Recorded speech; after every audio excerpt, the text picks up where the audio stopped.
these two. Nah, I don't need to do that. Oh.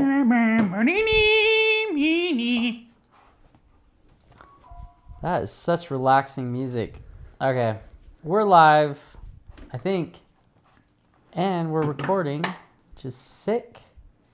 Sign in to chat. Son of a biscuit eating bulldog. Isn't this cool? Like, this actually could kind of hold our drinks and it lights up. Not that they can see. Maybe they can. Complete your sign in the passkey. Oh! Try another way. Use your passkey. Oh, gosh dang it. No! I shouldn't have logged out. Mm-hmm. Is that my passkey? Okay. Enter passcode. Did you forget your passcode? I have so many passwords. Just don't say out loud or people will know how to log into your account. Can they see this? They can't see what's on our screen, right? No, but they will. They can always have bots to kind of like type in as any type of email that's already existed. Oh my gosh. We don't want that to happen. Nope. Let us play with him. What's this thing called? I found it. And I'm not gonna say. Oh, I remember now. Enter password. You shall not pass. But we shall have to pass to be able to see your chat. Dude, that's right. I wonder how many. Should I say show password? You hit it soon after I couldn't even remember what it was. We're in. What's up, chat? Okay. Cool. Now that that's there, I think what I can do... Oh, it has to be on the same page. So we'll just go like this. Like that. Pull that in front of our beautiful faces. Okay, they can see pretty good. That light's pretty great. Mm-hmm. I like that. Now, where did the chat go? What is going on? Did you see that? It's over here. Found it. Sorry, folks. Technical difficulties for anybody that watches this back, I guess. All right. No. That's no bueno. Well, we don't really need to see the chat all the time. Okay. So, Derek, you wanted to kick it off with something, and I can't remember exactly what it was. I texted you about it. Let me double check. I'm going to... I was just thinking about those, like, Harry Potter parts where... Here, add your choice. Ask me in a week. Sure. Where they go off script. You know what? Now that I'm thinking about it, that's like us right now. We're just going off script. Yeah, which is usually always a case for us. Don't make it so obvious. I'm just teasing. I just want to make sure that was still going. Gosh, man, one day we're going to have this thing so organized, it's going to be insane. And have a better quality mics and microphones, or cameras. I said mics and then microphones right after. It's like, what's wrong with my mic? Just kidding. And then there's like that type of thing. Big ones we want. And apply a better setup, but this works. Anything works, so it's fun. It'd be kind of funny to just look back at a lot of our own videos. Dude, I know, right? Could probably delete that later. Yeah. Cool, we are live. We are officially live. Let's see. Oh, I was going to put this in our Twitter/X. I don't know what people call it, really. Maybe later. I just want to edit. Oh, it won't It's let you a edit. premium thing. Oh my gosh. Can I just delete that then? No, whatever. Post. We're live or something like that.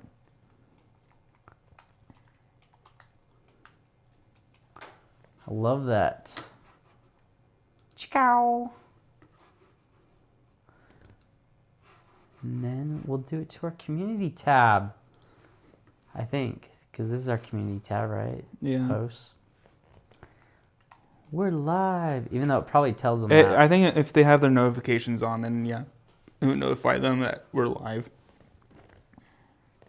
Sick. You said, oh, I remember what you were asking. First of all, plug for Fresca because, you know, obviously they're paying us. Just kidding. Yeah, Not really. Fresca or Mountain Dew, sponsor us, please. It'll probably become a running joke that we keep asking, but sponsor us just for the fun of it. Yeah, just like that one creator with Psychonaut. Or Oh. Kai Snat to Psychonaut. And it's like the running joke for... Did I tell you about this one time when I was in my MBA program? I knew it was him. I just couldn't quite, or I knew he looked so familiar. I got in the elevator, and then he came, flying in there and didn't say a word. Didn't say a word to me. And we're going down the elevator, 4 stories high. And I look at his backpack, and I'm like, oh, that's that TikTok kid. That he looks kind of like Asian and not kind of, I'm pretty sure he's Asian. And he goes around and gives away free laptops and stuff at UVU. Do you know what I'm talking about? I have no clue. I'm just nodding, but I don't know who it is. At the end of his videos, he always says Kai Cenat, please collab, or Drake collab. One day I found him we were in the elevator. And the only reason I really recognized him was wow, he looks so familiar.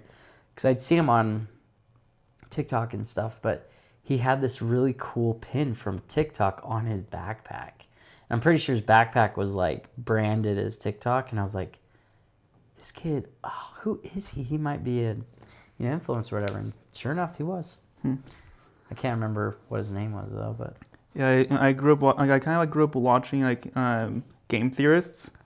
And then it became it's a gaming YouTuber that just make tons of theories.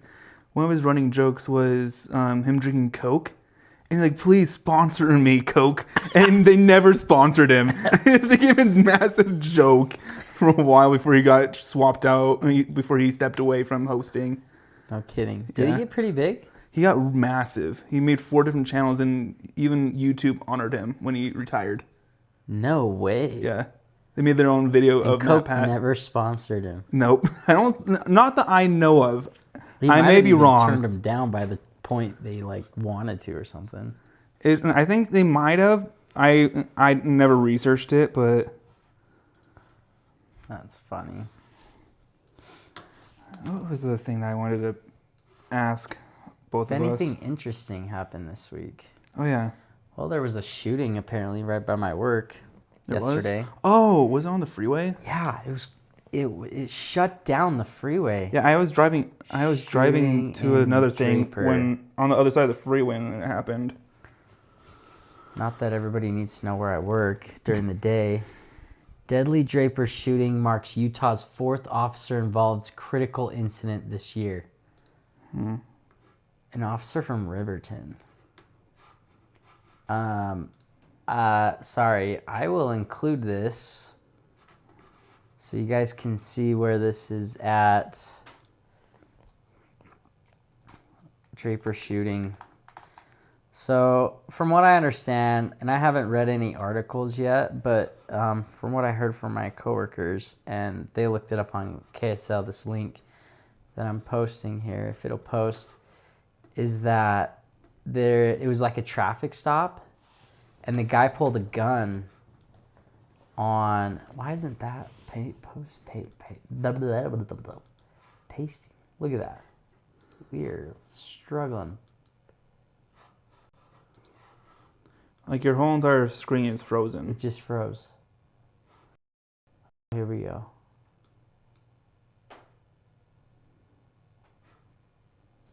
Like you can't go to any tabs or anything. It just like keeps glitching out. What is going on? Oh, now it's like very laggy. You know what I think I need to do? I think I need to exit out of some of this stuff.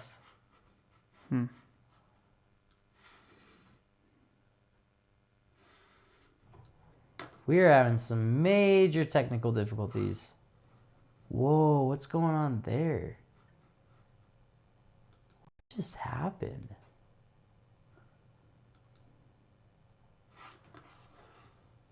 Do you think OBS wouldn't shut if I closed out? I don't think so. I'm not too familiar with OBS, so...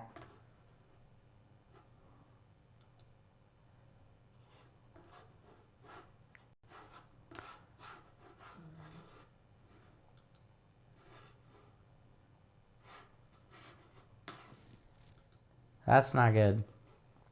Force quit. Holy crap. My computer We know it's bad when it doesn't even do anything like that. Force quit Google Chrome. Yeah, just freaking shut it down. Okay, well, OBS is still going, so that means we're still live. Yeah. Let me check on my Okay. phone. Is that okay?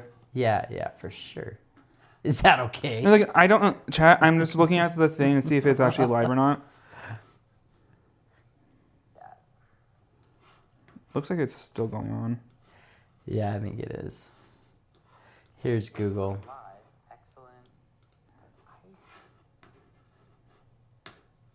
I'm not even going to have it restore pages because it bugged out. Okay, we're back. My computer just like glitched out.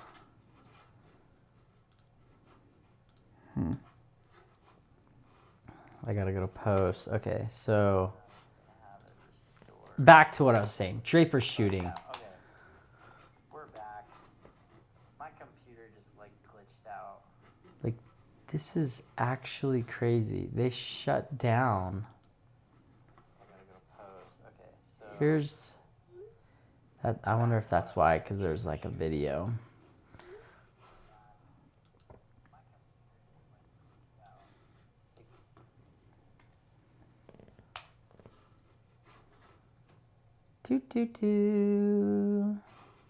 What's happening?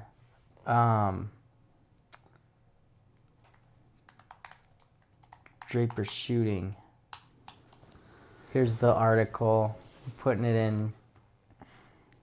putting it in X and YouTube and chat, like the community. YouTube. The community. Should we reread some of this? Probably, but did I? No. I don't know about you. But basically, so deadly Draper shooting marks Utah's 4th officer-involved critical incident this year, which is crazy. So they shut down southbound, like the whole freeway. Dang. So that's why it was a really long line on the other side of the freeway. I was driving up to Salt Lake when that happened. Like when it kind of like there was tons of traffic when they were trying to get off the freeway. It was like 10 exits, and at least 10 exits backed up. Like it was bad. And the reason I was going up to Salt Lake is what I was doing this past week to kind of go off of what we were talking about earlier.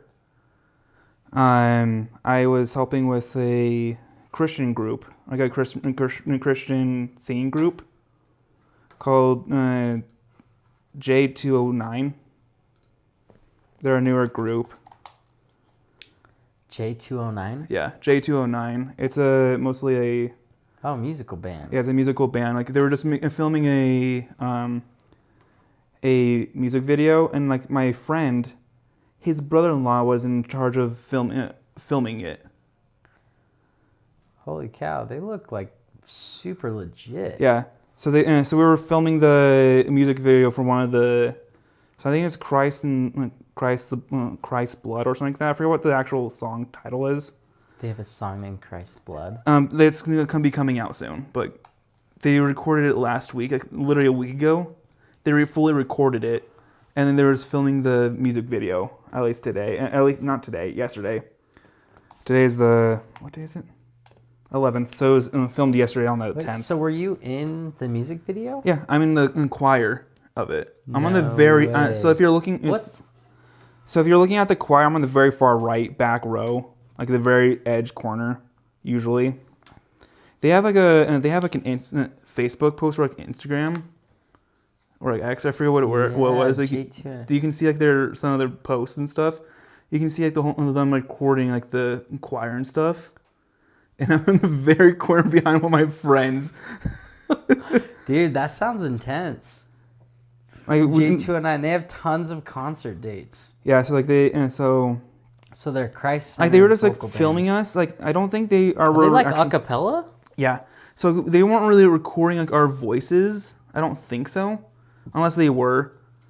I just know like they record their voices and they were just playing their own song behind. Like they were playing their own song. Like they recorded all beforehand, and then they were just like kind of like. I don't know how much information I can fully do, but I just know I can talk about it in a way. Yeah. That was there. I just remember them actually singing it beforehand and recording it, and then when they're recording it, they usually they do sing along, but it's kind of quietly in a way that I've noticed. But we were really close to the speaker, so I couldn't really tell. This kind of like reminds me of. But they were an awesome group of guys, group of people. They're awesome to be around and be with. And it was just kind of fun to do. Yeah, that's crazy. I've never heard of them. They just kind of emerged back in 2024, like a very, I think mid to the end of 2024. And they started releasing music fully at the 2025 that I know of. So this is your cool thing that's happened this week. This past week, yes. That's cool. When did you find out you're going to be in a music video? So my friend sent it to me about 3-4 days ago. Like I'm gonna sign up, and I got the email the next day. You're like, sure. I'm like, okay, we just need a lot of people. Guys or no? No, we're just volunteer. It's a volunteer thing. So I didn't get paid. I was just volunteer. I guess it is for like, Christian based. It was a Christian based band. Like I actually really liked it. It was kind of just fun to do. Okay, you know what? I didn't think about this. I was in a music video once. What? Do you want to? Yeah. Do you know who Mindy Gledhill is? Okay, so Mindy Gledhill is also. Were you like really young or something like that when you did it? Yeah. I think you might have mentioned it years ago, and I just don't remember. So if you search Mindy Gledhill and just scroll down, like on Google, to her songs, I'm in Whole Wide World music video. I can link it. Whole Wide World. I guess I should go to you. I think is it on YouTube? Mindy Gledhill music video. So I ride motocross and stuff. Okay, I found the link. So I ride motocross, and this guy that my dad knew, his son is like really good at motocross and jumping and throwing these huge whips and stuff. And so they reached out to him and was like, hey, we want to do a scene with Mindy where she's out in the desert riding a dirt bike, and we need a stunt double. And he was busy, and so this guy reached out to my dad and was like, hey, do you want to have your son come be a stunt double for this singer? They want to do this thing out at the sand dunes. And so my dad's like, yeah, sure. And obviously I was like, yeah, I want to be in a music video. That'd be so cool, especially riding dirt bikes. So we go out there. I don't even know who the music, artist was until I got there, and she was this chick right here, Mindy Gledhill. And I didn't know what the song was called or anything. They were just like shooting shots or whatever. Mm-hmm. So we go out there, and they're like, okay, this looks like a pretty good place, because they're like, find a jump, like a really good jump. So I go and I find this jump and it's like straight up like this. And then it kind of has more of a flat landing, not like this. And so if I jump too high when I land, it'll hurt because it's like kind of, it's not like a slope that you can guide. It's kind of a flat land almost, kind of, you know, it had a slope, but it wasn't like steep. And so I'm like jumping it and they're like, hey, yeah, keep going, like keep doing practice. We're just getting set up and everything. And they're like, yeah, keep going bigger and bigger. So I keep going bigger, but they hadn't ever been rolling. Well, I went off this thing going super fast, pulled the clutch in. Why? I don't know. Because I usually ride on motocross tracks and you can pull the clutch in on dirt, but on sand, do you know what that does to the dirt bike? No. It stops the wheel from spinning, which caused the bike to go. So I went off the jump like this, pulled the clutch in, and then the bike went like this, straight down. So now I'm headed straight down towards the ground. And what I'm going to do is basically endo. Well, I land on the front, and I probably jumped like almost probably at least 15 feet in the air. Like it was crazy. Straight down and almost like pogo stick. Mm-hmm. But I go flying forward, and then I remember my dirt bike like grabbed my legs and threw me this way. So the dirt bike took the impact, and then all of a sudden I remember I flipped over and the dirt bike was like doing cartwheels down the thing. And I like roll out of it and I stand up. I'm like, oh my gosh. And then I see my dad coming towards me. He's like walking like this. What the heck are you doing? He was so mad. And then he's like, oh, are you okay? Are you okay? And I was like, yeah, that was crazy. I didn't mean to pull the clutch in. So anyways, that's not even the coolest part though. And I'm not just like sharing this, like, but basically when you said you're in a music video, it reminded me of the one music video I've been in. And what's funny is when I crashed, they're like, oh, we weren't even rolling. And I'm like, are you kidding me? So then I do the jump again, you know, and they're rolling and it works out great or whatever. I don't pull the clutch in anymore. And then out of nowhere, something happens that like none of us expected. A freaking, what are those helicopters called? The Apache? Yeah. Apache helicopter? I think so. From the military comes flying in and literally sees us. By this time, Mindy Gledhill's on my dirt bike. And by the way, she's like wearing all my gear too. So like after my shots, she had to like change into my gear. And then it was so funny. And then they had her like on the hill with, you know, her hair kind of blowing in the wind and the sunsets in the background. Like it was picturesque.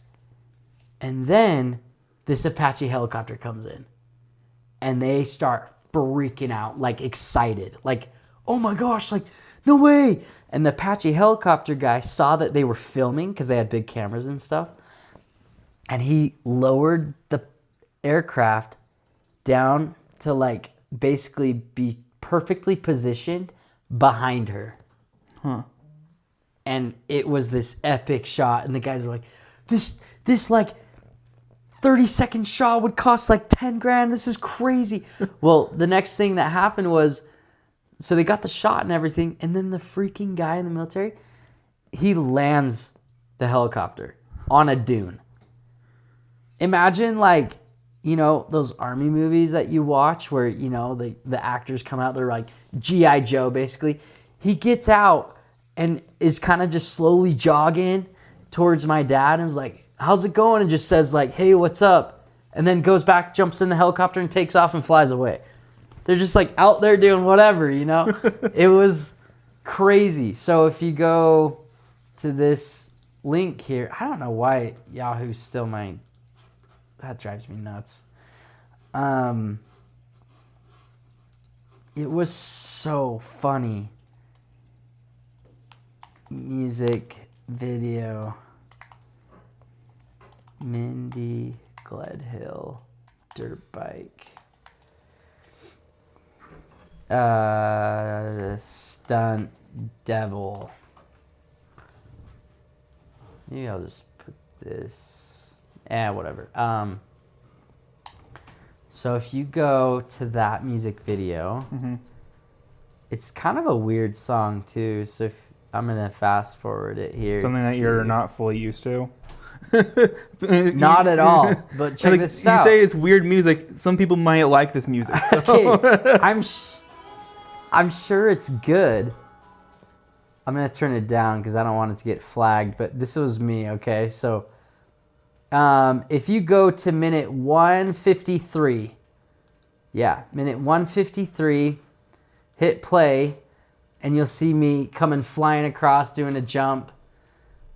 And I remember, it was cold too because there was, so you see me jumping a couple times. There's the helicopters. See? The Apache helicopter. And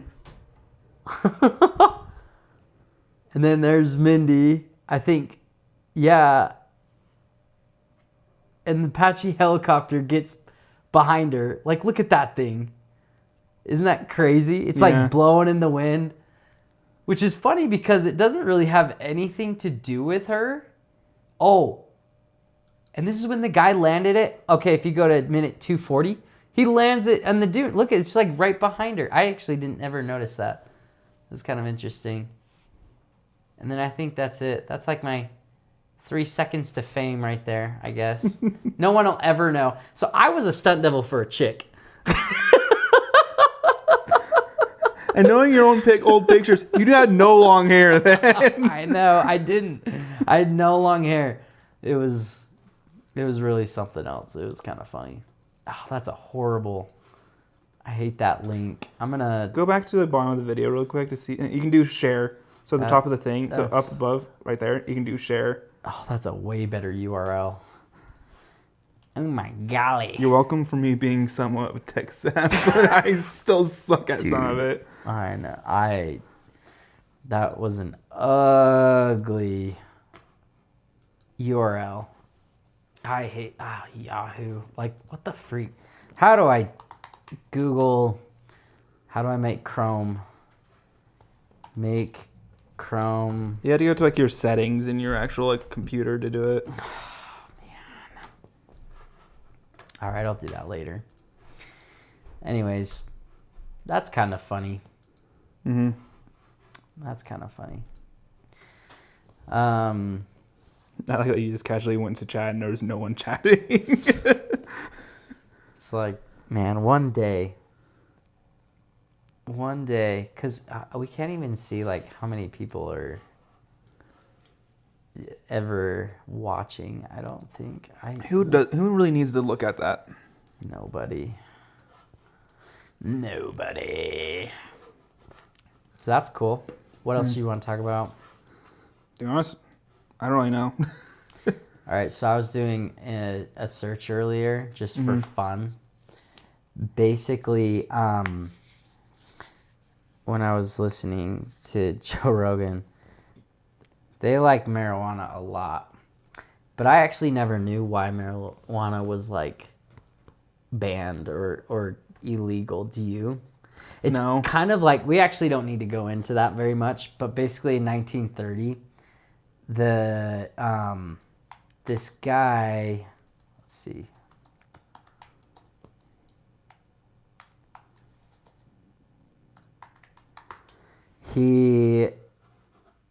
Let's see. 1937, I believe.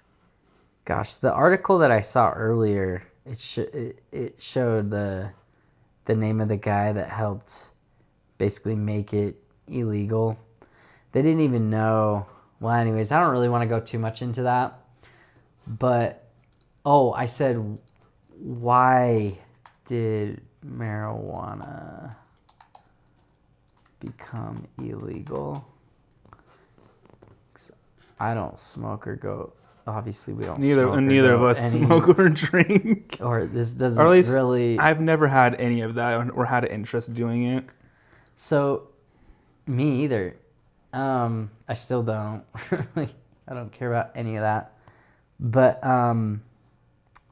look at this. Marijuana became illegal due to a combination of early 20th century racism, economic competition, and moral panic. Cultivated in 1937. So I guess they like made it illegal, and they didn't even, like, the government didn't even realize that when they made that illegal, all the hemp, like, that they would use for, like, paper or whatever also became illegal in a way, which is just, it was really interesting because I always just thought, like, oh, marijuana is illegal or was illegal. I think it's still illegal in Utah. Unless you have, like, a medical license or something. Or, is that what it's called? Yeah, medical license? I think it's what it is. Don't quote me on them because I'm not the best at that. I don't even know why I brought this up. Yeah, why did you? I just really asked, why did you bring it and you don't know? I just brought up because I just thought it was so weird how I didn't even know. Yeah, so you can use it for medicinal use, but it's illegal for recreational use. So, wow. Class B misdemeanor, punishable up to 6 months in jail and fine up to $1,000. Less than an ounce.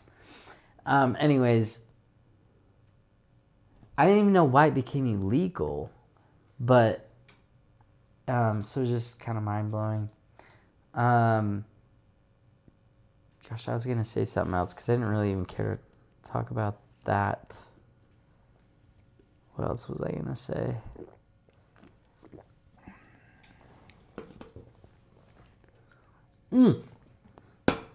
I remember now. The Fresca helped. I was about to say. Do you know when the stock market was created? No, I actually don't. I'm not. Take a guess. I'm just very curious. And if anybody's watching this, which probably nobody is yet, because we for whatever reason, we cannot get people to watch this. And we're also at the beginning. Not many people will usually watch at the beginning of channels, but they don't even know who we are yet.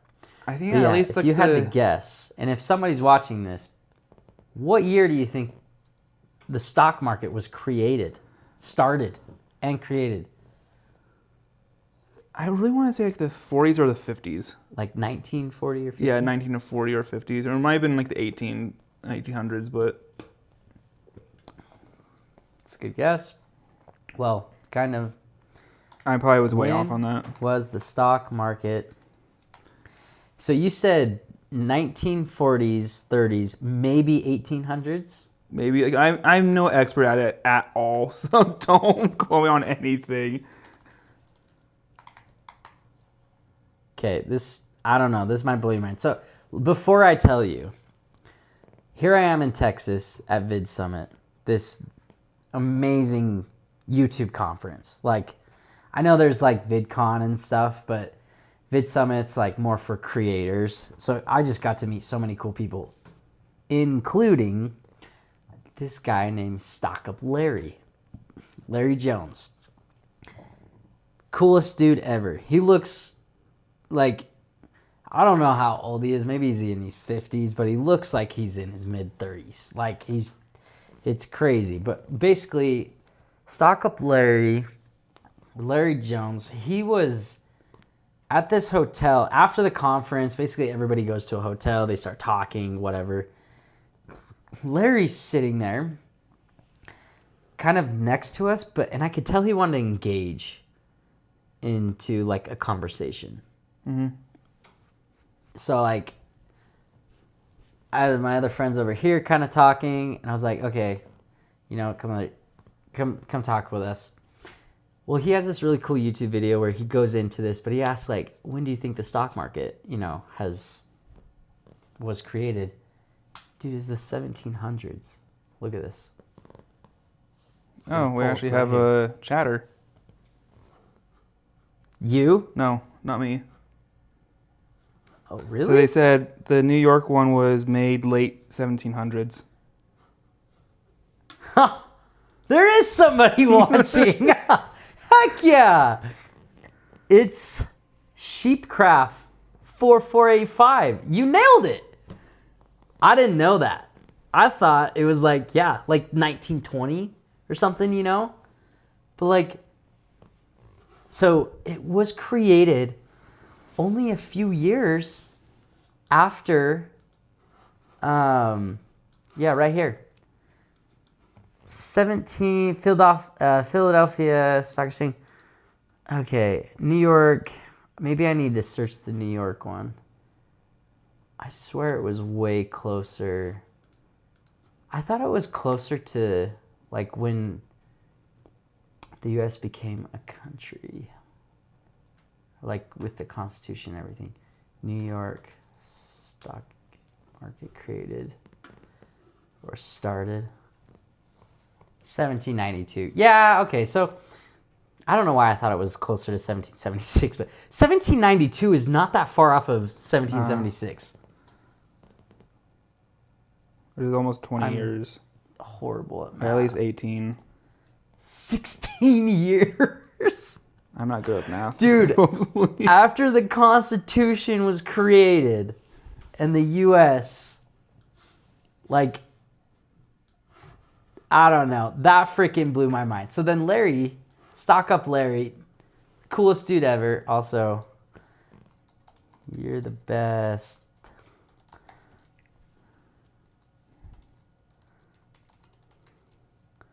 What should I say? It's Sheepcraft. I wonder where this person is. I can't highlight that. You nailed it. Well, they're watching, so we don't have to fully chat the thing. I'm clearly new at this. We appreciate your comment. And that's why I wanted to respond. But basically, yeah, you were right. Late 1700s, 1792. Stock Up Larry talks about, he has this YouTube video. It's kind of his thing. Now he's got like probably 700,000 subscribers. When I met him, it was like 600, whatever, 685,000 or something. He has this thing where he's like, so many people don't know like how the wealthy, like this, it was created by the wealthiest people in America at the time. Like they were so freaking smart to set this thing up. And it's kept their families wealthy, probably the whole generation. So he talks about how it's like the best kept secret that the stock market was created right after the Constitution. And it's been this secret to keep the wealthy families wealthy and the average or poor people poor. The stock market.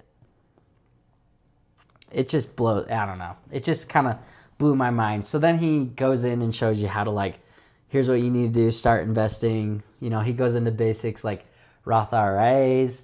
And so I was so excited to meet him. He met some of the other people there. Like there's this guy, he's a DIY, Learn to DIY, I think is his channel.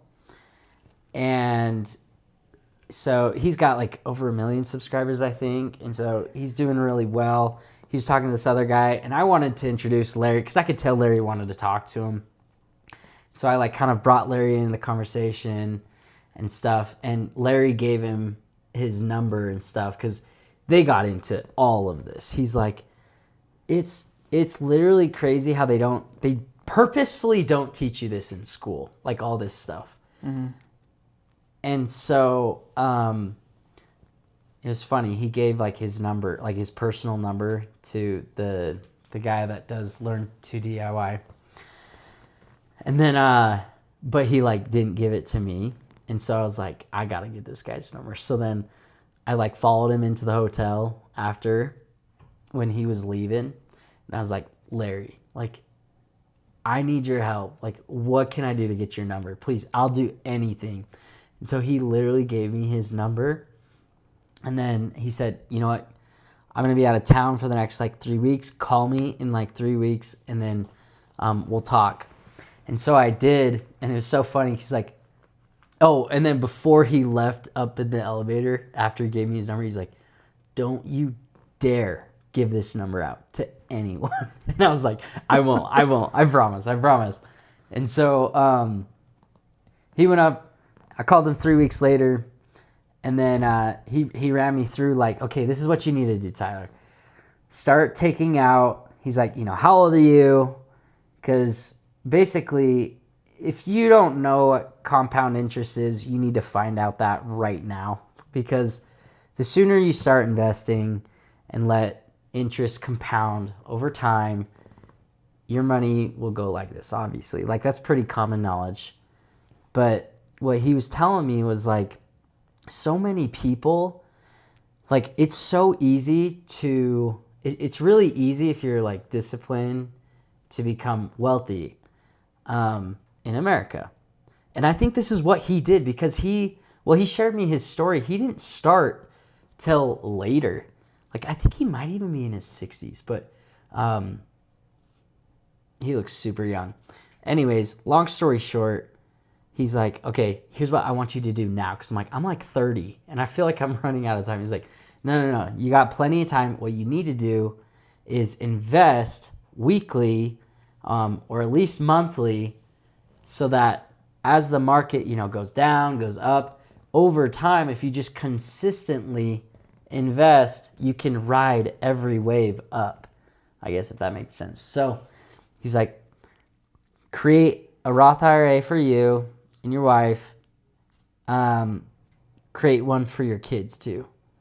That's something like that he showed me where if I invest, I think I'm investing like $25 a week on Fridays specifically. He told me, I don't know why exactly yet. I just was like, I will do whatever you say. Which, be cautious out there. Yeah. Like, don't just take financial advice from anybody, and just know that this is a long game. And so, because if you look at stocks, I know I'm going off on a tangent, but during like spring, like March to April, May, June, you'll see stocks like go down. Like, at least like even the S&P 500 and stuff. But during August, September, October, it starts to ramp up, and then it just like shoots up, because of like Christmas, and the economy really starts going.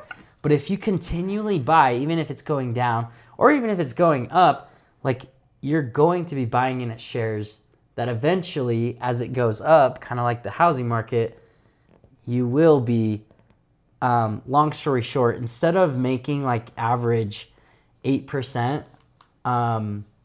yielding like an 8% increase, you will, he showed me, you can kind of put it in a investment calculator, but over time, if you do it this way within some diversified but really like moderately aggressive and conservative stocks like bonds, you can easily make over, like 10 to 13% or more. I think he's saying like 13 to 15% if you do it consistently over time. And then if it's in a Roth IRA, the whole reason why you even do that is so that you, after you're 65, I think, I'm pretty sure. I'm still like learning all this stuff, but he said basically when you retire, I think it's 65. You could take, or maybe 55. Is it 55? Dude, it might be 55. At what age take out Roth IRA tax-free? That's the whole advantage of a Roth IRA.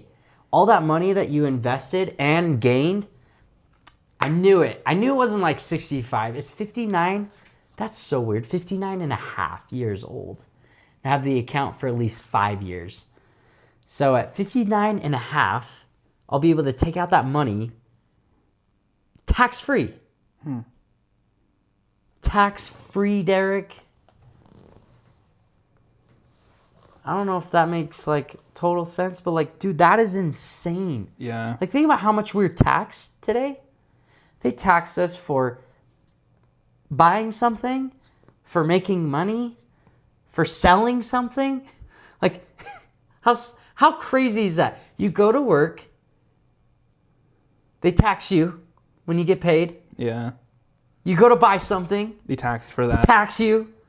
You go home, they tax your home. Unless you're renting, I guess, like me right now.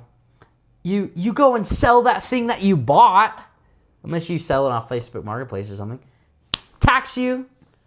Like, and then they'll tax you when you're dead, basically, when you go to die. Because if you don't set it up right, this is a whole nother level of setting up trusts basically, if you don't set up a trust, like, look, how to give inheritance without paying tax. Without paying taxes. So you could have a will, but I think you're still going to get like tax. So I think you have to do, there's a annual gift exclusion. You can gift up to $19,000 per person, $38,000 for married couples. Like, that's it. That's crazy. But if you create a trust, can you give it to someone you die tax-free? I'm pretty sure what you have to do. Yes, you can use a trust to transfer assets to someone tax-free upon your death, primarily by using an irrevocable trust to remove assets from your taxable estate. While you pass assets tax-free up to 2026 federal exemption, $15 million. Trust primarily avoid probate. Yeah, so probate, that's basically like when the state comes in and they're like, okay, this is what these are the assets that you're showing us that you're getting. We believe you should be taxed on X amount kind of deal. I'm pretty sure. But yeah. So Derek, like if you die and your kids are like, Dad, did you have just a will? Like a will is like, it helps keep the government from getting into your affairs. I don't even know if any of this is interesting to you, by the way, but somewhat, not particularly. I'm just letting you talk. I got really into this when Larry was telling me about it. But basically, like a will keeps the government from saying, "Oh no, you." Like if you die and you don't have a will, I think the state could come in and it basically goes to the government. What? This guy just brings a 2-liter bottle of his soda. Good thing I still got some Fresca. So, the only big difference between a will and having a trust is a will could literally be on a piece of paper. A trust is like, I think like if you have a family friend or something that is a lawyer in this specialty, how much does a trust cost in Utah? Like, I think it's like $1,500 or something. Okay, so like, yeah, if it ranges from $1,000 to $3,000. So an attorney drafted revocable living trust averages $1,000 to $3,000, but it can range from $100 to over $5,000. So, anyways, I bet your dad has a trust. He's a freaking smart guy. Maybe. I am off of that. Okay. Our homie. Never seen someone reload a soda like that. Wait, do it again. Can I have some? Wait, hit me, Derek. For all we know, I don't want to drink out of it. That's why I'm reloading with that.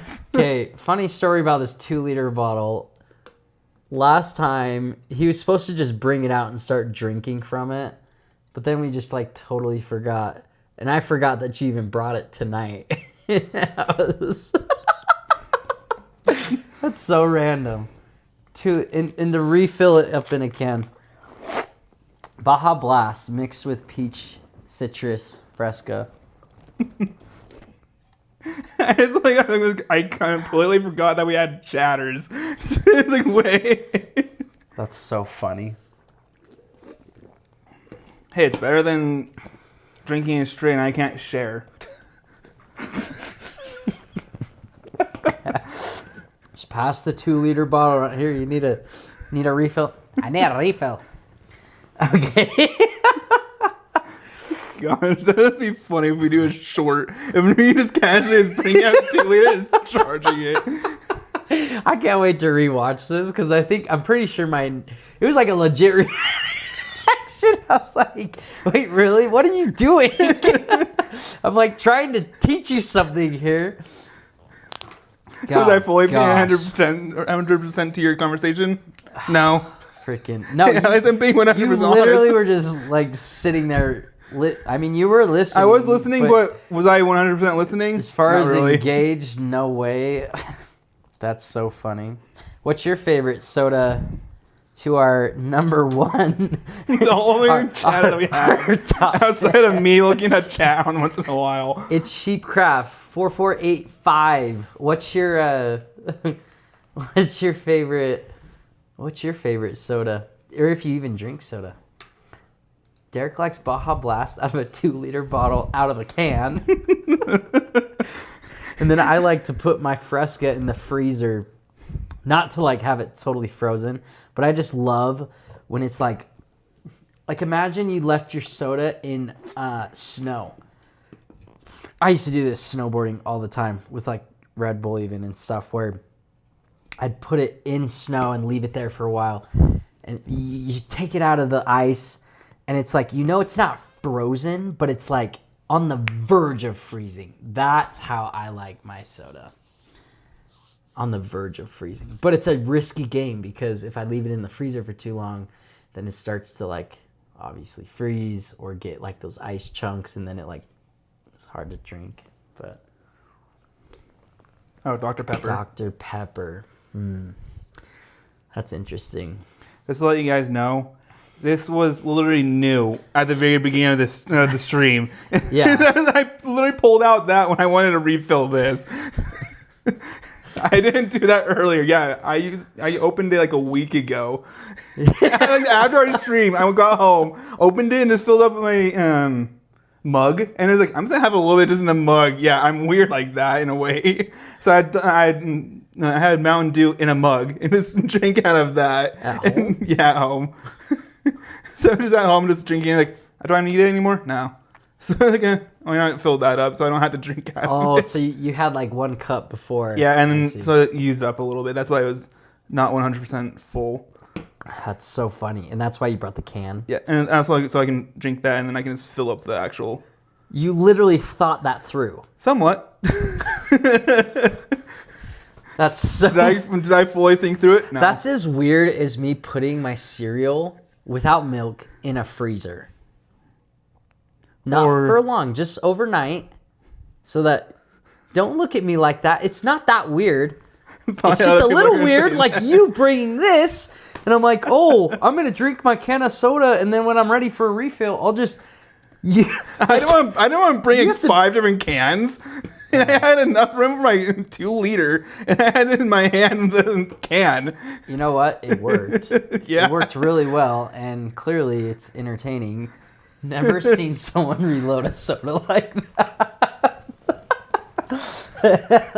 I want to see you shotgun one of these, when you like punch a hole. This soda. Okay, Dr. Pepper's really good, by the way. Okay, so there's a few drinks where I have to have it diet or like 0 sugar, and that's normal Red Bull and what did they say? And diet cereal in a freezer, so it stays crunchy. Well, sorry. Okay, I will explain this to you. I was in Spain. I was over there as a missionary. So I was over there for like 2 years. And if any of you guys have lived in a place like Spain, I think I've heard Brazil is like this too, or I can't remember the other places, but basically you can, like their milk, there's like no like fresh milk. I mean, you can buy fresh milk, but it's still not the same as like it is here in the States. And so it comes in like a carton and it doesn't even need to be refrigerated. Like it's really disgusting and it tastes really gross.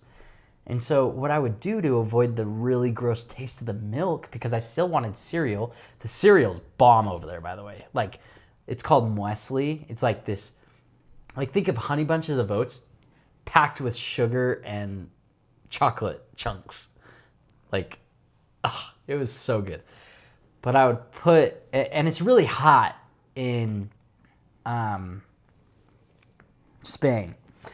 Super hot, even in our apartment, because, you know, we're out there like in the church. They just got these, you know, us elders or missionaries, like, you know, they're not getting us a luxurious apartment to live in, No. like, at all. So there was no really, like, I remember in one of my apartments, there was no AC. Yeah, I was about to say, I know a lot of like missionaries from even like from our church or like other people's churches, they don't have like the best No, apartments. they're roughing it. Like, my buddy, he went to the Philippines, and my brother-in-law, he went to Madagascar. Like, there's a lot. And then my other brother-in-law went to Tanzania, you know, over in Africa. And so it, like, I was in a really good spot. But as far as that goes, you know, because Spain, it's like very, you know, it's not a third world country, but basically we had no AC. 127 degrees. You imagine that? 127 degrees in the summer. So of course I'm going to put my cereal in the freezer. Well, at least I figured this out. And have cold cereal at night. Or in the morning, I guess, really, whenever I wanted it. But I would always put it in the freezer before we'd go out and, like, proselyte and stuff. And then we'd come back because we're out walking around, sweating like crazy. And then so we'd come back, be super tired. Nothing was better than an ice cold bowl of cereal. I literally could not eat cereal normal, like, because the milk tasted so bad. Like, it was so bad. And I remember this one time we went to this guy. I thought the milk was bad, and then apparently it's a delicacy to, like, drink camel milk. Yeah, I don't even understand. But we go to this guy, his name's Manolo. And he would always, he literally was called Manolo. Because in Spain, they talk really unique over there, especially in the south where I was. And so we go and we, you know, ring his doorbell thing in his apartment. He's like, hola, ¿quién es? And then, which means like, hey, who is there? Or Who is it? Who's there? Wow, my mind was just translating Spanish to English at the same time, like almost were there. And we're like, Los Eldres. And he's like, oh, Los Eldres, que suban, which means like, come on up. And then as soon as we walk in the door, he's like, hola Eldres, queremos que sea pollo, lo pongo, which means like, do you want a cheeseburger of chicken? Which really, do you want a chicken sandwich? And then he's like, I'll basically put it on the grill.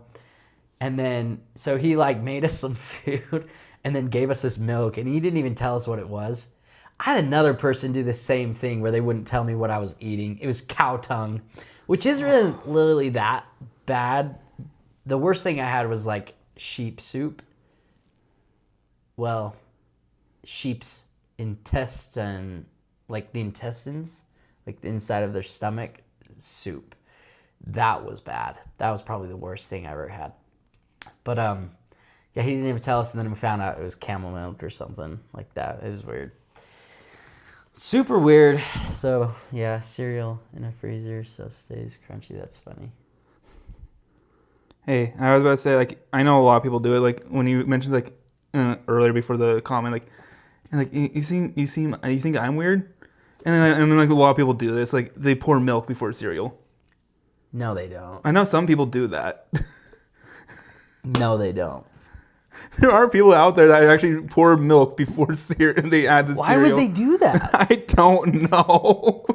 Is there a logic to that? Do they just like seeing the cereal? Like, that's like a reverse way of looking at it. Because in my opinion, and it's just my opinion, I guess there's no right or wrong way to pour a bowl of cereal, but like, and I'm not a very logical person. Same. But like, you got a bowl. And then to know, I'm all about ratio.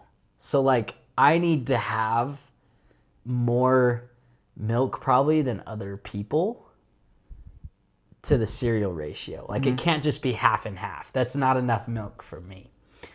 But I also don't like it swimming. Like I don't like a ton of milk where I have to go fish for the cereal.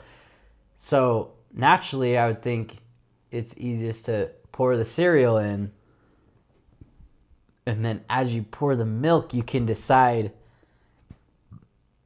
at what point it's like, okay, the cereal's floating. So okay, that's how much I need. If you just pour milk, then you're like, well, now I got to keep pouring cereal. And what if you pour too much milk? Because then you just have to keep pouring cereal, and then you'll get too full, or the cereal gets soggy. Yeah. Because you can't just keep pouring more cereal on it after you've eaten most of it. Like some of it's gonna be soggy. Yeah. It's got to be like, I don't know. That's weird. Sorry for the weird imagery. I just... Like I know. I'm not trying to make fun of anyone that pour milk before cereal. And like a lot of people are like, that's not weird.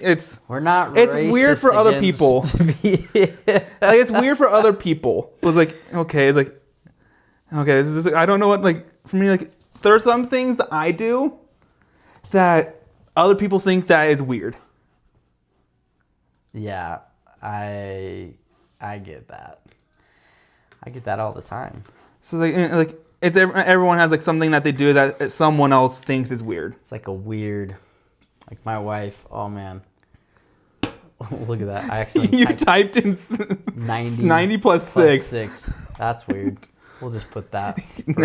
Just so you can see in chat what we actually you can tell probably by the video like that he dropped his keyboard and just randomly typed different things. I don't even know why I was like, all right. Yeah, people do weird stuff. Yeah, like even I do weird stuff that may think is like this is somewhat normal, but like everyone does it and everyone does something weird to someone else. When you're like in a group or a class and they're like, "Hey, let's get to know everybody," like, and they're like, "Tell us one unique thing about you." Like, what do you usually say? To be honest, I don't even know. Or what's something weird? That actually was one thing that got brought up. Like I mentioned earlier, I went to film the music video yesterday, and he's like, "What's something interesting about each of you? Like, tell us your name and something interesting about you." I love that because you never know what someone's gonna say. So like like the one thing I remember, like I did say one thing, like I'm Derek. I can do a cricket noise. And like all like wouldn't sound like you can, like, yeah. I don't know what it would sound like on this, but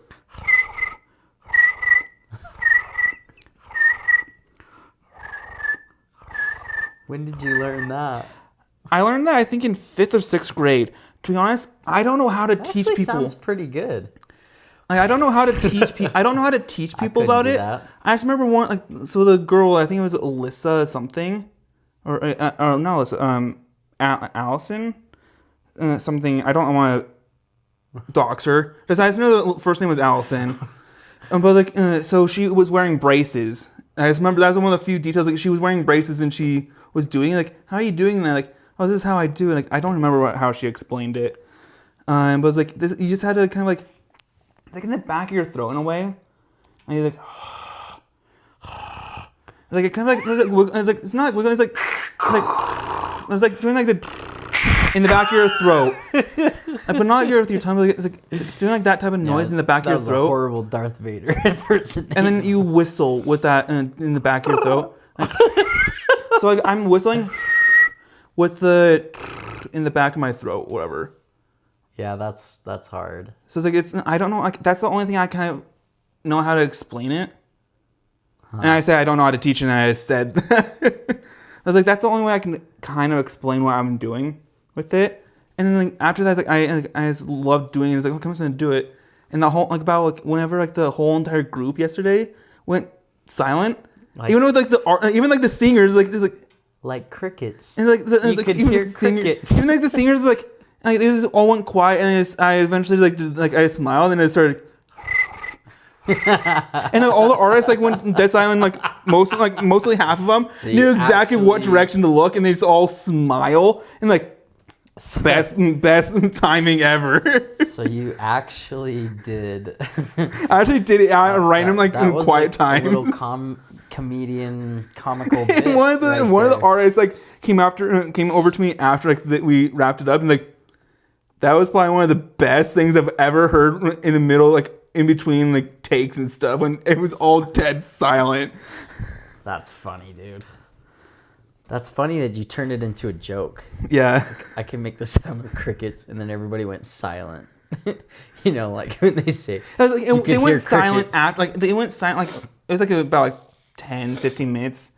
It was like around 10 to 20 minutes after that. Oh, like we you were did like, it after. so like, I did it. So I was like, I showed an example of how I did it during like when I said like, I can do crickets, and I did it. And then after like about like 20 minutes later, I had the greatest idea when it was starting to get really quiet. Then that's when I did it. And then after like I did it about 3 or 4 more times after that. And every time I did it, most of the artists, this one looked over me like this, all the like smiles, or like someone like did like nod, like smile like this, and like just gave me a thumbs up, and like, I like it. It's totally like one of those things where it like makes the group's day. You know, like a little thing here and there. Yeah, there is. Let me remember where.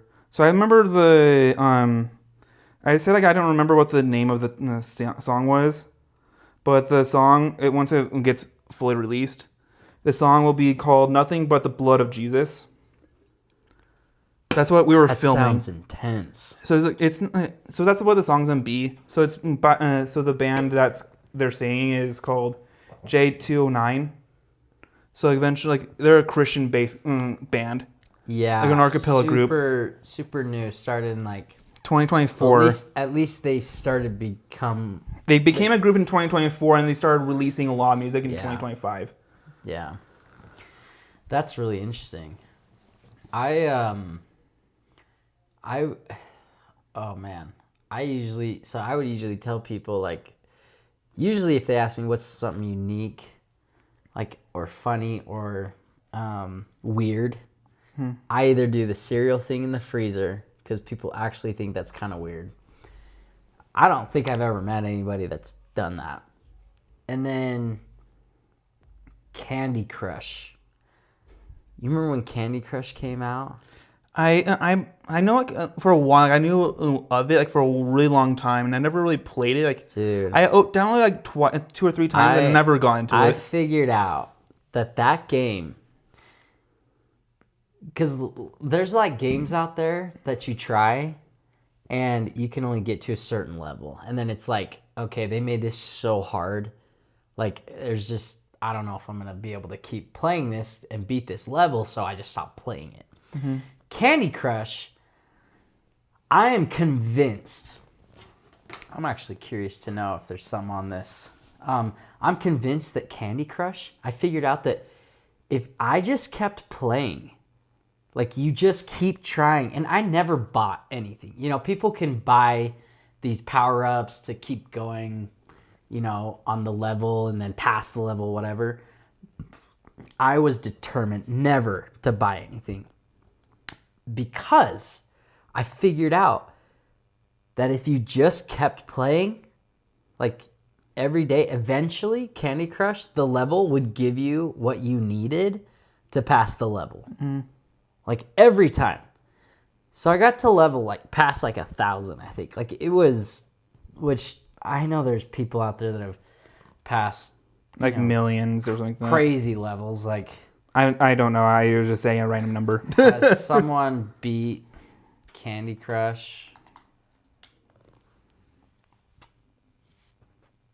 Many people have reached temporary end. So there's a temporary end saga, but it is impossible to permanently beat the game because new levels are added every week.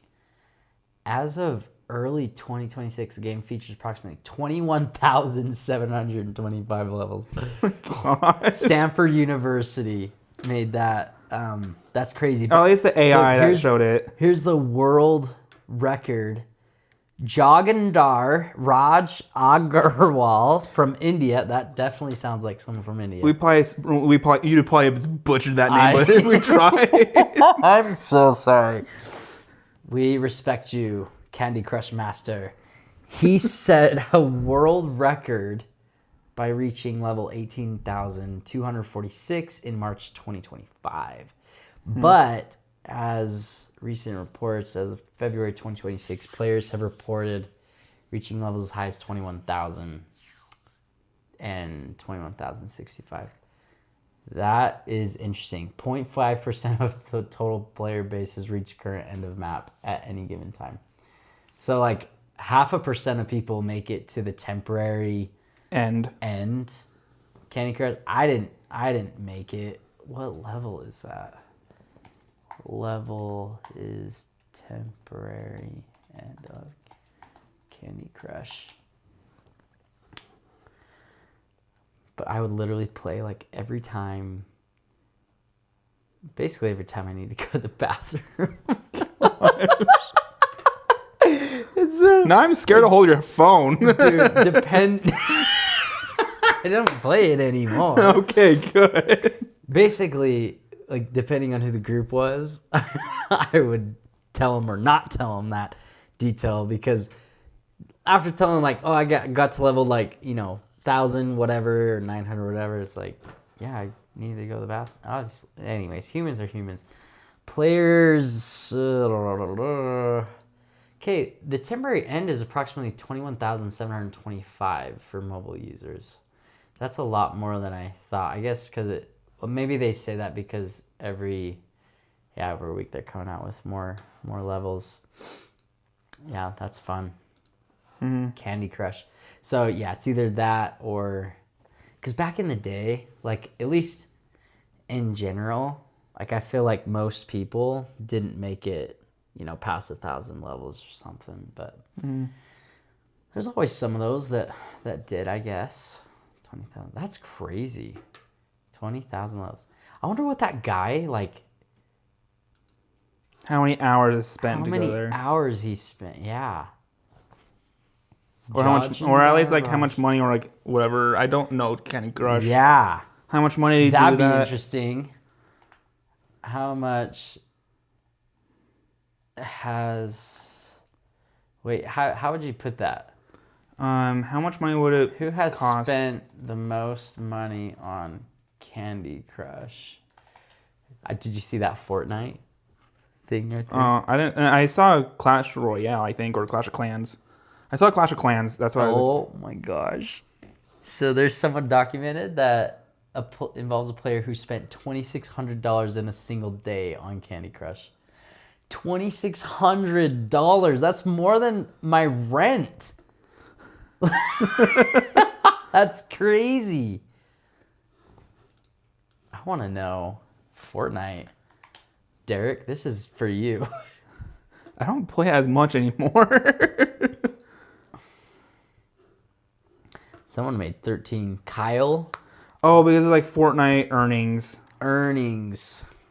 Who has spent the most money on Fortnite? And also, you have to think like how many people spend money on buying accounts, which is illegal for like buying accounts, like, and then they spend more money on like trying to get cosmetics and all that type of things and stuff like that. And then now it's going to be even worse now because they added microtransactions into creator maps. You don't know how like much money they're going to spend in those either. That's so crazy. Yeah, it doesn't really say. It just says people are, earning a lot of money. Earning a lot. Like Booga. 3.7 million. Other top competitors, 2.1 million, 1.8 million. I wonder how much they get of that, though. It was they had to like probably pay taxes, like what you said earlier. Like half. I think taxes are like half. Yeah. Yeah, that's wild. Yeah, gaming has evolved like crazy. I guess for me, I think it's like, to be honest, like on the same track of like microtransactions, I think like gaming is just kind of that's changed the industry. It's changed a lot, but also like I think it's helped but also destroyed gaming. Yeah, because back in the day, you remember when Black Friday was a thing? Yeah. Like in stores. I remember getting Call of Duty Black Ops Black Friday. I was at the front of the case in Walmart with my cousins were there because they drove me there. Mm-hmm. I don't even think I could drive at the time. I was like 15. And yeah, I couldn't even drive at the time. Cousins were there. Everybody was like getting crowded around. Everybody wanted the Call of Duty, or there's some other games there. Mm-hmm. But the Black Ops was a huge deal. And I remember this lady was like, hey, you, I'll pay you. Get me one. I'll pay you $20 right now or whatever. Like, it was that kind of crazy. And then as soon as they were doing the countdown, for whatever reason, everybody started unwrapping like the crates and gosh, I'm botching it. This is the punchline I'm botching. But basically, like, they had, you know, the case is locked for the games, but then they had, this is like the first time, you know how Walmart has, what do they call them, dude? Crates? Are they crates? Like the wood crates? Maybe. Like pallets. Pallets, yeah. It was close. The pallets. So they have the pallets. Like, Walmart didn't used to really bring in pallets in the middle of the aisle until after this, I think. But basically, at least I noticed, they had pallets of all this product that was wrapped with saran wrap so that people couldn't get into it until, you know, like midnight. And literally, like, well before midnight, someone just started yelling and starting to rip something open, and it just started the whole frenzy, like before even midnight. So people were like climbing over, and I grabbed my game and like got out of there. But it was pretty crazy. That was the last time I went to a Black Friday thing. That was really fun. Like, and this was Black Ops 1, right? This was not like the Black Ops 3 or 4 or whatever, like the nonsense that's now. This was 1. So like when I'm on my social media feed ever, and like I love watching these nostalgic videos. Like one of them recently was Black Ops 1, where it showed like all the maps, the multiplayer maps. I loved Black Ops 1 and 2. That was my, like, even like I was really young. I will say, my favorite's World at War, but my next favorite was Black Ops 1. Black Ops 2 was really fun too. Like for me, I loved Black Ops 1, and then I got into Black Ops 2. Like I love that game. Like, okay, I like Black Ops 1. Like, I still remember a lot of the maps, but Black Ops 2 was more of the game that I kind of got fully into after Black Ops 1. You know what I missed? I missed the wave of Halo 3. Oh. I missed it. Like, I got to play it with friends and stuff, but like well after the wave. Like when it was really a big deal and stuff, and when it came out. But I do remember, like, there's some games where I played the campaign and it, like, blew my mind. And Halo 3 was one of those. But I, like, played it years later. Like, years later. And then I realized, holy crap, like, this is why, like, it was intense. Like, people, like, I don't know. Like, I don't know. I'm pretty sure I'm not going to spoil alert anybody that watches this. Because Halo 3 is so old. Like, when did Halo 3 come out?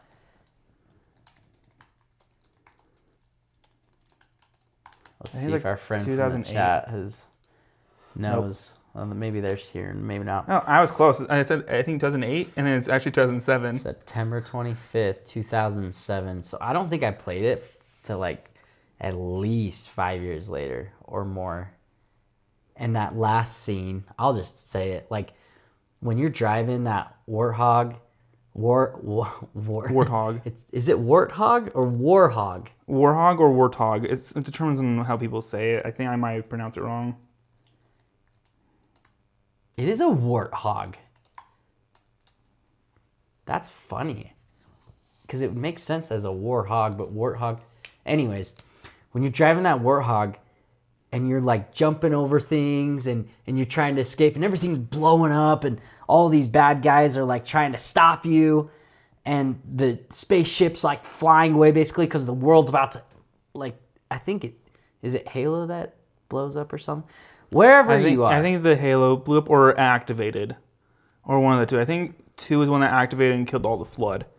Or it might have been 3. I don't know exactly which one it was. The place where you're at's just blowing up, basically. And you literally get to the end point, and you're going down this ramp super fast, and you have to make sure you're going on it straight, because if you go off to the side, you're going to die. And you jump, and like all of a sudden, like I remember, like it was so intense, and I don't know why. Like every time I play after now, it's not as like intense. But the very first time where you go through that campaign and you jump, and you're like it took my breath away. Like it was that crazy, and I totally remember this. But basically, and then the best part was like you barely make it in there, and you're like, oh, good, you make it. But then all the stuff starts falling out of the spaceship. Like there's a tank that's gonna fall on Master Chief, and he like has to dig his hand into the metal floor of the spaceship, and like he's like falling. But he's about to fall into this world that's blowing up, which is basically going into a dark hole. And he like the last scene is like you see him, it kind of grabs, and then it cuts to all the explosion in the background, and Cortana's like basically like, did he just die? And you're just like, oh no. And then he like slowly crawls up, and then you can see he's like, he appears and he's okay. And that was just crazy. I loved that. I had a similar experience with World at War, but yeah, Halo 3, there's just nothing like it, man. Mm-hmm. Yeah, they don't make games like they used to now. Yeah, I think like everything kind of fell off after like Black Ops 2 and like Halo Reach era. Halo Reach was cool. It was kind of a movement towards like a Call of Duty kind of play, but still Halo. Like almost pure Halo still. Yeah, like that was like the game that I kind of got into a lot more. And this is the age like before like a lot of like the YouTube where like everything, like everyone started like doing a lot of like playthroughs like in teaching you how to get through stuff. I didn't know like half the things, and then like years after Halo 3, I still didn't know about the skulls hidden in the throughout the maps until my cousin told me about it. Like, what? There's skulls? Like, yeah, go up over here and come over here and look at right here. And I was like, eventually like pick that up. I'm like, okay. And I was just carrying on a skull. Like, now you can melee people with it. And once you reach the end of the level, you unlock the skull. Like, really? Like, yeah. And this one is like, I forget what, I think it might have been like, what he showed me was the Grunt birthday party skull. Yeah. So it's like, he had me like, doing that. That's like one of the few things I remember, like the Grunt birthday party skull. That's funny. So he's like, he was just like having me just melee everyone to death. Yeah, I love that. I was just curious, like, where gaming's headed now. Because, like, it's basically moved from, you go to the store, you buy a console. Now you just go to like an app or and you remember when you had to buy the game physically, and you could play the game physically, and then you had Xbox Live or whatever that you'd be able to get online and stuff. And then they moved to like the Xbox One or something where you could get the game and then download it onto it, so you didn't need the disc. Like, wasn't that a thing? I'm pretty sure that was a thing. It was a 360 that did it, but like, it was a lot more prominent in the Xbox One. Yeah, and then you have current consoles, which like you don't even have a disc drive. The consoles are gone now. Like now it's like you kind of have to have a PC if you want to be in the latest of the latest. Yeah, gaming. or like the most recent. Look at all these people. They have. I just searched latest gaming technology, just like images. Just curious. Like a lot of it's got VR sets, which is kind of, like, and they're all old VR headsets. I worked with some VR stuff. Yeah, it's kind of like, I don't really like the VR stuff right now. Like, I think it's cool, but I feel like it's just not quite where it needs to be. I almost feel like instead of this, whole VR set where it's like strapped to his head, he's got headphones on. Like, that's a lot of headgear, and it's just so heavy too. Yeah. Like, I feel like they need to have like back in the day when you could slap on 3D glasses, basically. Like, I remember watching, I mean, I wouldn't ever want to really do this, but like watch a movie with those old 3D glasses where one lens is blue, one lens is red. You know what movie I watched in 3D like that in theaters? No. I think it was Spy Kids. Oh, I forgot about those movies. I grew up with those and I completely forgot about them. He's like, no. It wasn't Spy Kids. I'm sorry. Shark Boy and Lava Girl, I think, was in 3D. That gave me a lot of memories. Like... Yeah. It totally was in 3D in theaters. Yep. Check that out. Huh. Red and blue. We went to like, yeah, that's so crazy. Isn't that Taylor Lautner? I don't even know. Mr. I know the Mr. boy Edward, or not Edward, Jacob. Jacob, the guy that played Jacob in the Twilight movies. I think it's Twilight, right? Yes. Yeah. Yeah, dude. Which, by the way, funny you brought up Twilight. PlayStation is about to fall off hard because of the dynamic pricing. Oh, I heard about this. So PlayStation updated. So PlayStation, thanks for bringing that. Whoever that is, I don't even know. It's our sheep. They're our only chatter. It's Sheepcraft. So so PlayStation released that it's dynamic pricing for like the people I seen a video of this off of it. So whoever bought a lot of games on the PlayStation thing, they had to buy it's a higher price for them, and the people that haven't bought much on the PlayStation market, it's a lot cheaper for them. Like for example, if you got Red Dead Redemption 2, like you got a lot of games on the PlayStation. Yeah, you pay like $60. You play like $60, and then I haven't gotten much on the PlayStation thing. It might be like $40 for me. Oh. So you had to pay $60, and I can pay $40 for the thing. Dude, I literally bought all of the Gears of War for like less than $60. All of them. Mm-hmm. There's like, is that what you're talking about? Some for example, like it's one person may have a different pricing than another person on the same exact day. So it's different for each person. So it's different for each person. So for example, for like Sheepcraft, whatever, maybe $50. It might be $60 for you. It might be $40 for me. Why? In the same exact minute and hour. And it's just PlayStation wants more money off of like people that buy a lot more or whatever. Oh, so they like have a profile of your buying behavior, or at least that's what that was explained to me. But it might be different. Okay, there's 8 unique Gears of War games, so I think I bought up to like the 5th one or something.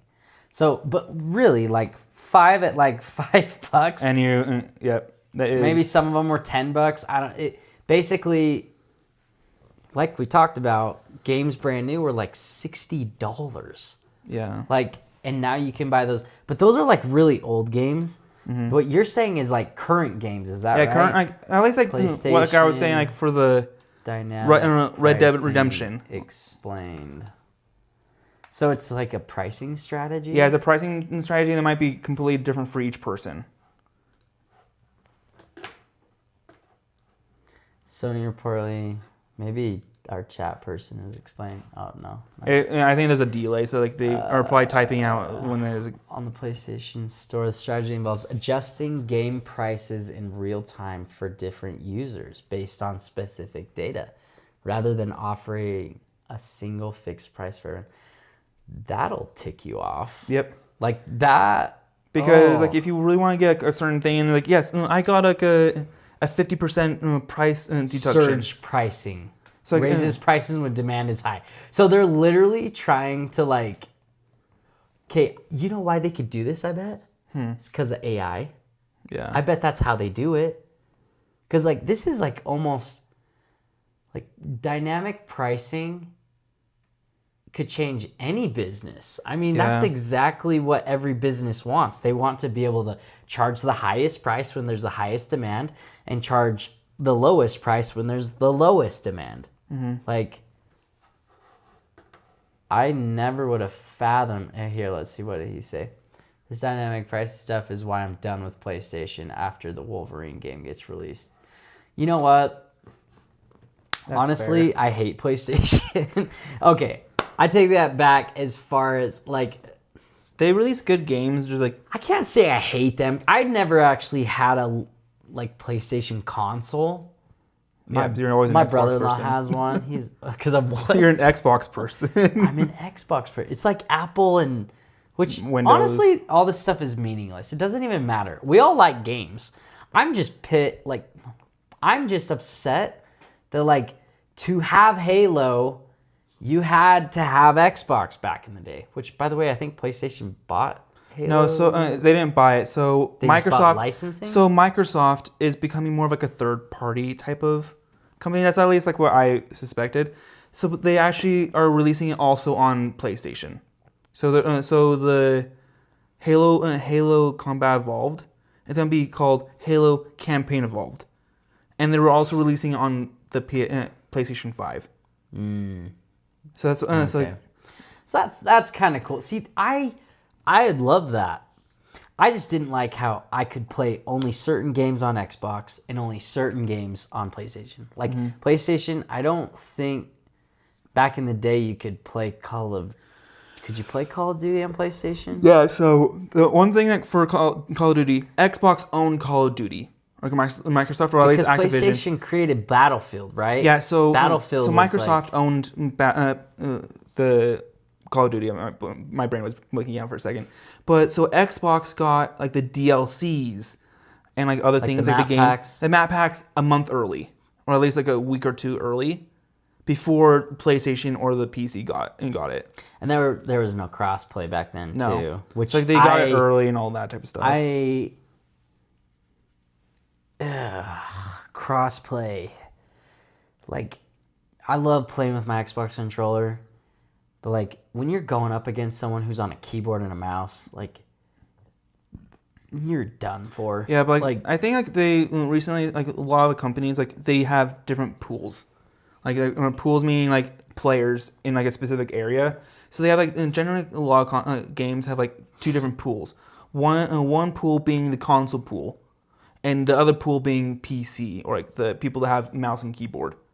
Yeah, I guess players. I was referring to like when you play Apex Legends or something, you can see like, oh, I just got killed by someone who's playing on a freaking PC. Yeah. And it like makes me so frustrated. Games multiplayer mode is pretty crazy too now. Like I get so like I used to not be able to play Call of Duty like Modern Warfare, like the free online version, which by the way, they came out with a casual playing mode because I think to solve for this issue where you have like someone like me who, and I don't know if I don't know if this is worth boasting about at all, like, but I was really freaking good at multiplayer and Black Ops and World at War. Like every game, for the most part, I was like at the top of the list for whatever reason. I don't know how they always did it, and I put a lot of time into the games. Like I really, really loved it. I don't know if that's something to be super proud of or whatever, but going from that to playing against kids these days, like the games are so much sweatier, and they're like not as fun. And like it's like the games were still sweaty back then, but at least like you had. I don't know. I feel like it's. I think it's like the systems that the games make, and like because like a lot of these kids learn from like the older generations, or like people like already learn stuff, and they learn from that, and like also the systems like Apex or Call of Duty make like skill based matchmaking. You know, even they say like we don't have skill based matchmaking, but like someone might like do really well in a match, and then they get into a lobby that's like everyone's super sweaty and like you completely get destroyed. And then you're not having fun. Yeah. So the skill, that's true. I don't know if they had that back then. They didn't. Well, there was an option. There was an option, but like there wasn't much of it. But it wasn't much of an option. It would. So you just get paired, like some really good players get placed with really like new players, or like not great players. Do you think, this is just my theory, back then there was way more players that were kind of new. Yeah. And like they didn't really grow up. Really good players like me who like it was ridiculous. Like, and there were really good players I was playing against, but like as far as like, you know, at the very end when it shows the list of like who did well, I wasn't always at the top, but like 9 times out of 10, like I was at the top or towards the top. And so it always felt, it was always so fun because I was like so good at it. But now with the ranked things, that totally changes things, and like which is good, nowadays, but like nowadays kids have a little bit more time playing video games. Oh my gosh. So, like, they don't I feel have so bad for these kids. Like a lot of them don't have much time. Like they have a lot of free time and like they play way too many games and they start the games way younger too, Well, and they know how to play it's like a the same double-edged systems. sword too, because the kids, what they can do is stay at home, and it's like their way of socializing now. So Yeah. I have to respect that. But like I feel bad because back in the day, like we used to just play outside. Like there wasn't like, and if you wanted to play a game with your friend, you had to go to their house and sit on the couch just like this. Yeah. And then play, and it really was so fun. Like I love Black those Ops, type of that's when things. they came in with like the multiplayer, Split screen multiplayer. split screen multiplayer. Yeah. Like, because I don't think they had that in World at War. Yeah, I don't think they had that. And then it really ramped up with like zombies and stuff too Yeah. on top of all that. But that's wild. I didn't know about the dynamic pricing. Yeah, it's a new thing Just too. PlayStation's doing that. So at least that we know of for PlayStation. What It the just got a heck? lot of Why did hate they- from it. Why did they decide to do that? I don't know. Probably just for profit. Mm-hmm. Seems like a lot of people are upset. Is Xbox doing the same thing? I think Xbox is actually getting rid of consoles completely. Like they have a console that's coming out, which is like Project. I forget what the title is, but it's like Project something. But they are making a new console, which is a hybrid. Profit, understand price tolerance, hardware sales slow down. Oh, so they're trying to offset hardware sales probably. Mm-hmm. And that's how they do it. It's just like this whole play the game for free, but there's a bunch of microtransactions. Yeah. Because at the end of the day, most kids are going to pay more than $60 with microtransactions. The lifetime value, this is where it comes into play. It's the lifetime value of the customer. Back then, it was like, okay, my lifetime value as a customer was every time I bought a game, which was every year, but not anything throughout the year. Yeah. This microtransaction moves companies towards like the subscription model almost. They're not paying a subscription, but you're getting more out of someone along the way of a year. So you have more data points and you can kind of track, okay, instead of year over year, this year we sold this many copies at $60. This year we sold this many copies at $60. You have data all throughout the year. We've sold this month, X amount of microtransactions. And you can track it and kind of like forecast. And I feel like there's a lot more advantage that way. But so Sony monetizing the base, targeting non-buyers. So basically, people that don't buy, they can give them a better deal. What time is it? It is 11:30. currently 11:30 Oh, wow. time. We've been doing this for like 2 an hour and a hours. half, 2 2 hours. hours. Okay, let's stop. We'll just wrap it up. We'll wrap this up. Basically, I still love Xbox over PlayStation. I've never owned a PlayStation, but I've played PlayStation. Let's see. Yeah. So he was saying like it was like a Project something. Project Helix. So Project Helix is the hybrid Xbox console of What does that mean? like the Xbox and PlayStation. Or What? not PlayStation. My bad. I said that wrong. Xbox and Steam. So they're integrating Steam into Xbox. I heard about this. So that was my bad. I mispronounced that. I heard about not this. pronounced. Yep, you're missaid right. that. Next generation Xbox. Hybrid ecosystems. And then PCs, they announced that, and then I think like 2 weeks later, PlayStation comes out. Was like they announced the Steam machine, like the console. Like the Xbox was like really. Okay, wait, that's so bizarre. So Project Helix didn't have anything to do with Steam? So Project Helix is the combination of both Steam and Xbox, and it's like a hybrid between Well, a console then and a PlayStation. Why weren't they on the same page then? I don't understand. I don't know. Steam console, because they're doing a Steam console. Yeah, there it is. Mm-hmm. It's like a box. A lot of people called it the GameCube, even though Nintendo had a GameCube. Gosh.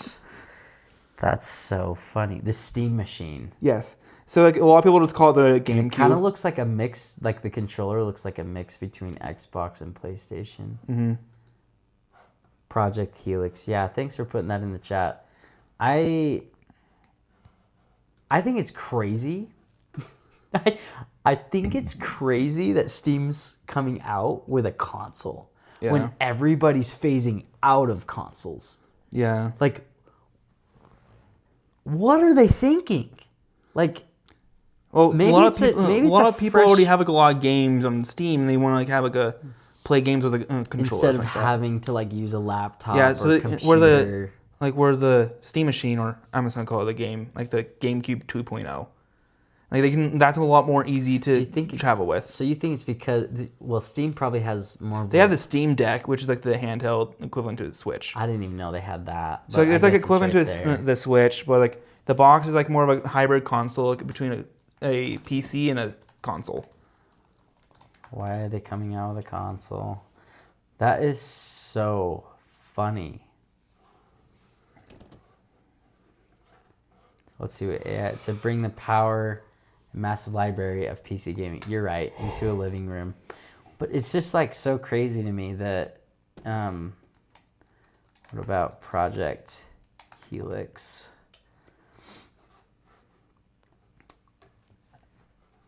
Next generation Xbox console. It's confirmed. PC console hybrid. That's wild. So it runs on Windows-based architecture, which makes sense because Microsoft owns Xbox, right? Yeah. It's got a Zen 6 CPU. Like they also postponed So all these consoles. It's a significant performance leap over the Xbox Series X, because the Xbox Series X is that the most recent one, like the tower? I think so. So like they actually postponed it, all these different like these consoles and stuff, because of the RAM shortages and like all like the different things, because of AI and different things like that. Because like it's taking all like the memory, RAM, and different things like that. It's gonna be so weird. Like, and it's gonna be like increasing the pricing of all everything. So different. Even with AI, it's gonna get crazy. Yeah. Like $900 to $1,200, they think, and I bet that price range is gonna get higher.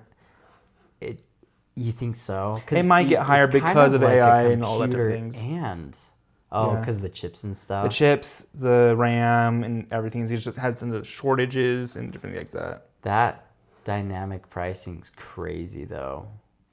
Mm-hmm. Like, wow. Well, hey, it's Sheepcraft4485. Thanks so much for joining. That was really fun. I didn't know. Look, like, I don't hate PlayStation. I don't hate's a strong word, but I grew up. It's so funny. It's kind of like Android versus Apple. It's like whatever you used to. When I went over to my buddies, or even just playing on my brother-in-law's PS5, I think he has. Yeah.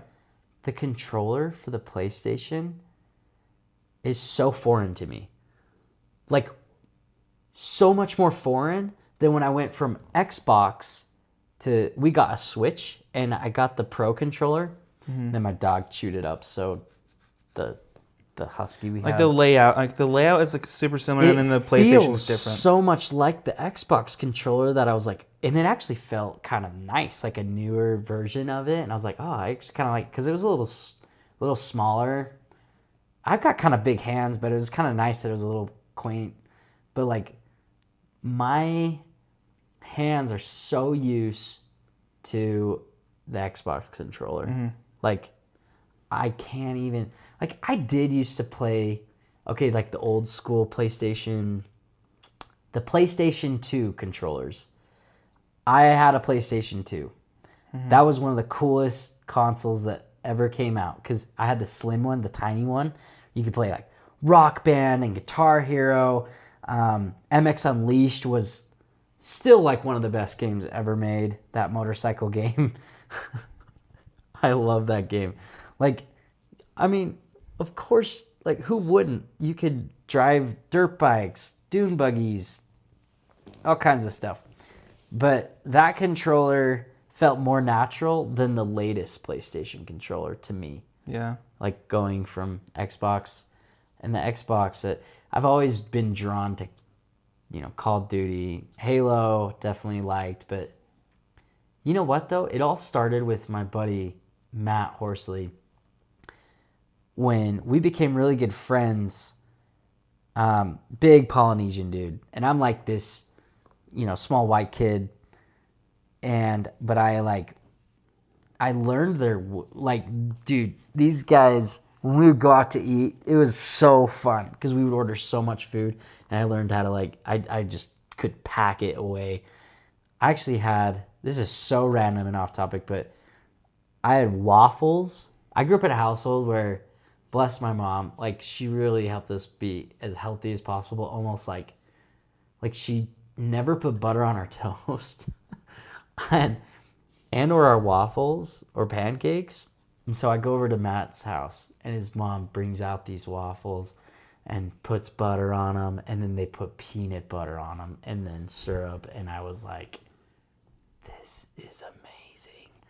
And which is so funny. I was 16 the first time I ever had butter on waffles and peanut butter on waffles. Anyways, I would go over to his house. We were in middle school at the time when we started to become really good friends. And I just started getting addicted to Xbox. So much that I think I drove my dad crazy a little bit. And I remember he took me to Best Buy. This is actually a cool memory that you probably won't get anymore because Amazon really wasn't a thing back then. If you wanted electronics, you went to Best Buy. You had to go to the stores physically. You went to, what's that place called? Fry's or whatever I think it's called in Vegas, Fry's technology or the electronics. So we went to Best Buy, and I got the, not just so it was the Xbox 360 Elite, which came with I think instead of I gotta look this up. How specs on Xbox 360 Elite. I remember I went because my buddy Matt, he had the white Xbox 360, just like the normal, and I think it had 60 gigabytes of hard drive. Well, the Xbox 360 Elite has 120 gigabytes and the addition of a native HDMI port. That's right, because I think that's what was later awesome. Later models eventually got the HDMI ports, and then the base one. I think that's what, I don't know exactly. I was just saying that. Oh, this thing is so crazy.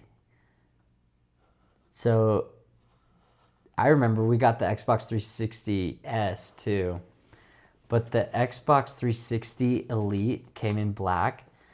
It looked like this. So it kind of looked different. Mm-hmm. Oh, maybe it looked just like the same. And it came with, I guess, since I'm describing this and we haven't posted, I'm going to tweet this Xbox 360 Elite. So, of course, when we go, I don't even care. I'm just going to post that. Of course, when we go, I convinced my dad, oh no, this is the one we need to get because it came with Call of Duty World at War, which was the game I really wanted. Mm-hmm. World at War package. Dude, I wonder if people have this for sale. Oh my gosh.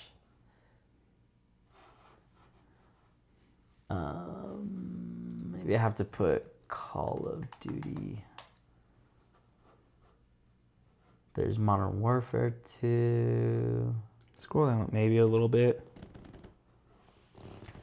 It came with the Elite. I think it was like that, but it came with the World at War.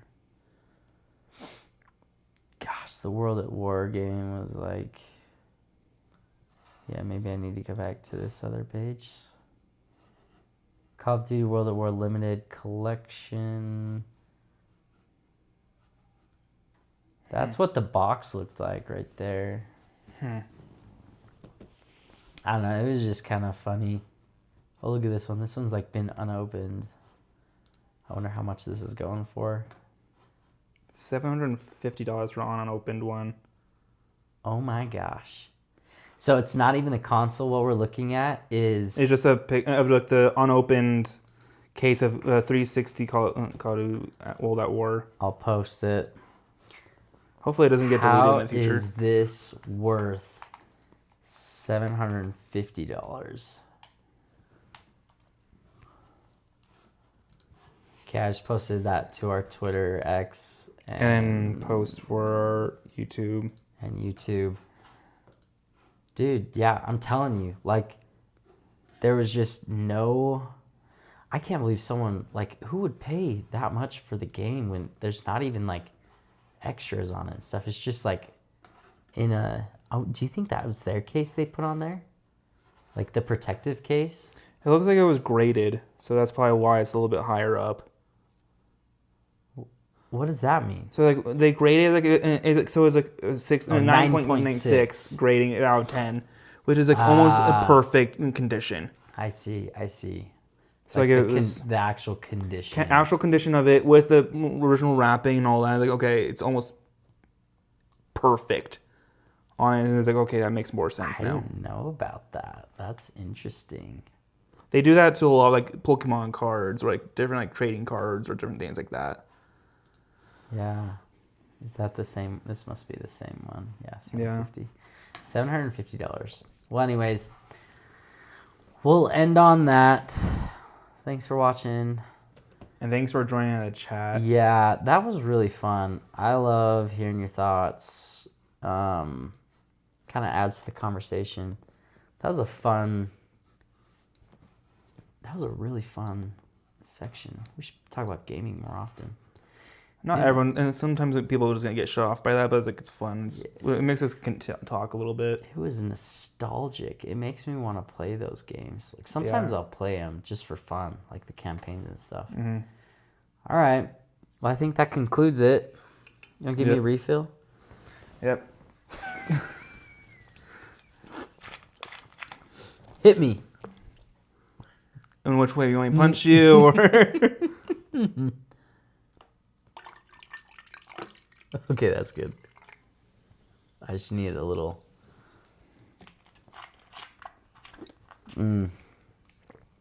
Nothing like drinking Baja Blast out of a Fresca can. See ya, everybody.